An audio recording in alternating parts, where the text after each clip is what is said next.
അതെ, ഒന്ന് നിർത്തോ? എന്തുപറ്റി?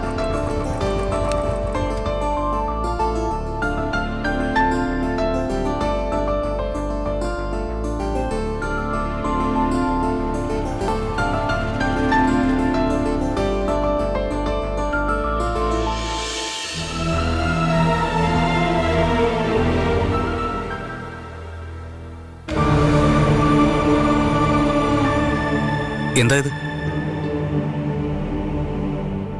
ഈ കൊലുസ് അമ്പലത്തിലെ ഭണ്ഡാരത്തിലിടണമെന്ന് വിചാരിച്ചതാ, മറന്നു. നമുക്ക് അമ്പലത്തിലേക്കൊന്ന് തിരിച്ചു പോയാലോ? ഇതെന്തിനാ ഭണ്ഡാരത്തിലിടുന്നത്?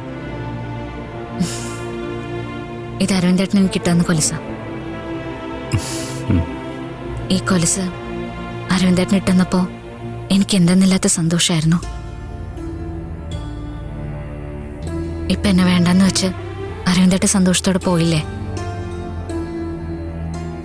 ഇതാർക്കും കൊടുക്കാനും പറ്റില്ല, അവർക്കും പാപം കിട്ടും. അതുകൊണ്ടാ ഇത് ഭണ്ഡാരത്തിലിടാന്ന് മനസ്സിൽ ഉറപ്പിച്ചത്. അതിനിത് അരവിന്ദേട്ടൻ വാങ്ങിച്ച കൊലുസൊന്നുമല്ല.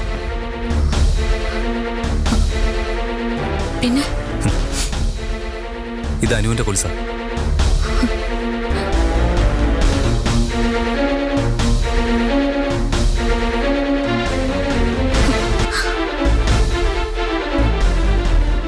എന്നോട് അരവിന്ദേട്ടൻ പറഞ്ഞത് എനിക്ക് വേണ്ടി വാങ്ങിയ കൊലുസാണെന്നാണല്ലോ.